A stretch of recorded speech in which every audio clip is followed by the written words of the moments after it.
बिस्मिल्लाहिर्रहमानिर्रहीम। कैसे हैं स्टूडेंट? उम्मीद करते हैं सब लोग ठीक होंगे। आपके जो हमारे पास टॉपिक है वो है सीक्वेंस और सीरीज के हवाले से। सीक्वेंस क्या चीज़ है?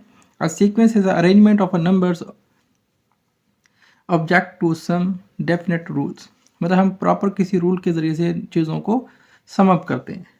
ये दूसरी इसकी डेफिनेशन बनती है, a sequence is a function whose domain is subset of the set of the natural number. मतलब हर वो सीक्वेंस, वो फंक्शन सीक्वेंस कहलाता है जिसकी डोमेन जो होती है वो subset of the natural numbers होती है।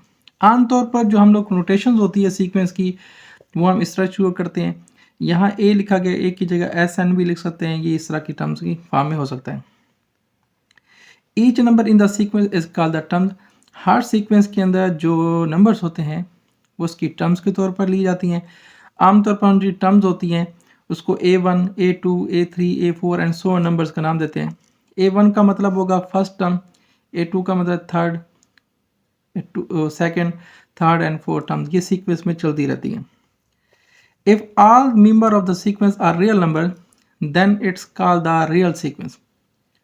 अगर उस सीक्वेंस के अंदर तमाम नंबर रियल नंबर हैं तो उस सीक्वेंस का नाम जो होगा वो रियल सीक्वेंस होगा।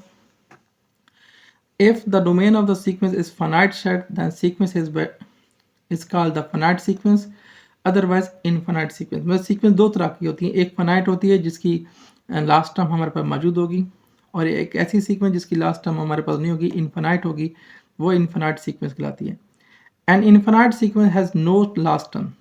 मेन चीज़ जो है, इनफाइनाइट सीक्वेंस की कोई लास्ट टर्म्स मौजूद नहीं होती। इन्हीं सीक्वेंस में से जो पहली टाइप है वो है अर्थमेटिक सीक्वेंस या अर्थमेटिक प्रोग्रेशन।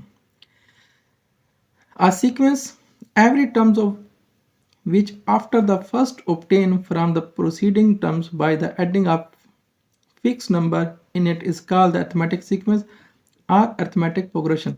मतलब अर्थमेटिक सीक्वेंस के अंदर जो हर आने वाली टर्म्स होती है वो पीछे वाली टर्म में एक फिक्स नंबर जो होता है वो ऐड हो रहा होता है। जैसे कि यहाँ सीक्वेंस दी गई है जनरल फॉर्म में, ए plus d, a plus 2d। इसमें डी जो है वो ऐड होता जा रहा है, पहले में नहीं था, फिर एक डी हो गया है, 2d, 3d, इस तरह ये हमारे पास नंबर जो हैं वो बढ़ते जाते हैं।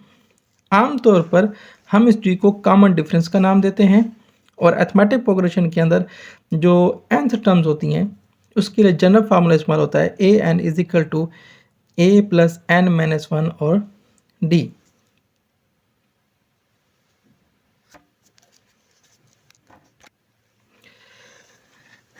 अच्छा जी, एक और डायरेक्ट तरीका है नंबर ऑफ टर्म मालूम करने का, जो अर्थमेटिक हम लोग बात कर रहे थे सीक्वेंस के हवाले से। नंबर ऑफ टर्म मालूम के लिए होता है last term minus first term dividing by common difference plus 1। अब यहाँ हमने एक सीक्वेंस ली हुई है -2, 4, 10 एंड सो ऑन 148 तक। हमने मालूम करना है फाइंड नंबर ऑफ टर्म्स। मैंने अभी फार्मूला बताया, लास्ट टर्म में से फर्स्ट टर्म को माइनस करें और कॉमन डिफरेंस के साथ डिवाइड करें, जो रिजल्ट है उसमें +1 कर दें। ये एक शॉर्ट मेथड है।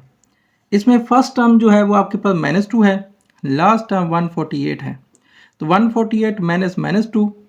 अब ये माइनस माइनस प्लस होकर 150 को अगर हम लोग कॉमन डिफरेंस का मतलब होता है सेकंड टर्म में से फर्स्ट टर्म को माइनस कर दो, तो ये 4 में से -2 करेंगे तो वो प्लस का 6 आता है, उससे हमने डिवाइड कर देना है। तो 150 को अगर 6 पे डिवाइड करें तो 25 और +1 करेंगे 26। मतलब हमारे पास नंबर ऑफ टर्म जो बनती है -2 से 148 तक, अगर हम 6 नंबर का डिफरेंस में डालें तो हमारे पास जो वैल्यू बनती है वो 26 बनती हैं। अर्थमेटिक प्रोग्रेशन का जो nth फार्मूला था, a n is equal to A1 n minus 1 और डी। n का मतलब है नंबर ऑफ टर्म्स, डी का मतलब है कॉमन डिफरेंस, A1 मतलब पहली टर्म्स, an का मतलब है nth टर्म्स। अगर हमारे पास ऐसा हो A5 यानी कि पाँचवीं टर्म दे दी जाती है, A20 टर्म्स जो है वो 46 है, हमें कॉमन डिफरेंस मालूम करना है, तो उसके लिए भी ऐसा है। जो आपको लास्ट टर्म दी गई है 46, जो फर्स्ट टर्म जो कैलकुलेशन के हिसाब से दी गई है वो 16 है, इन दोनों का डिफरेंस। और फिर आपने ये देखना है कि इन दोनों की टर्म्स का नंबर कौन सा है, ये 20 है और ये 5 है। तो आपने क्या करना है, 20 माइनस 5, इनको सिंप्लीफाई करें, रिजल्ट 2 हो जाता है। इसका तरीकाकार ये होगा, ऊपर आपने लिखना है दोनों वैल्यूज़ का डिफरेंस, नीचे लिखना है दोनों टर्म्स के दरमियान डिफरेंस। उन दोनों का डिफरेंस जो आपस में डिवाइड करेंगे रिजल्ट आपको देगा कॉमन डिफरेंस की वैल्यू। इसी तरह एक और एग्जांपल है, A5 जो है वो 17 है, A9 जो है वो 37 है। हमने क्या करना है 37 और 17 के दरमियान डिफरेंस, 9th और 5th टर्म के दरमियान डिफरेंस। अगर आप इसको सिंप्लीफाई करें तो कॉमन डिफरेंस जो बनता है वो 5 बनता है। ये शॉर्ट मेथड है डिफरेंस मालूम करने के लिए।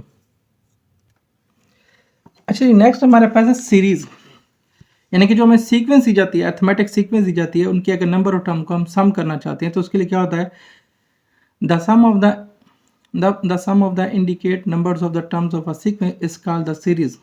यानी कि अगर हमारे पास अर्थमेटिक प्रोग्रेशन के अर्थमेटिक सीक्वेंस है a plus d, a plus 2d, a plus 3d and so on, तो हम इस सीक्वेंस को सीरीज में अगर कन्वर्ट करना चाहते हैं तो इनके दरमियान हम प्लस का साइन लगा देंगे, मतलब first term, second term, third term, fourth term and so on.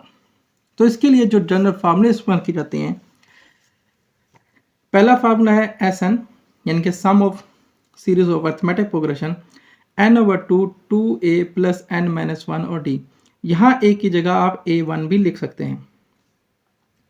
इसी तरह एक और फार्मूला है SN is equal to n/2 a1 plus n। एक और इसके अलावा फार्मूला है SN is equal to n/2 a plus l।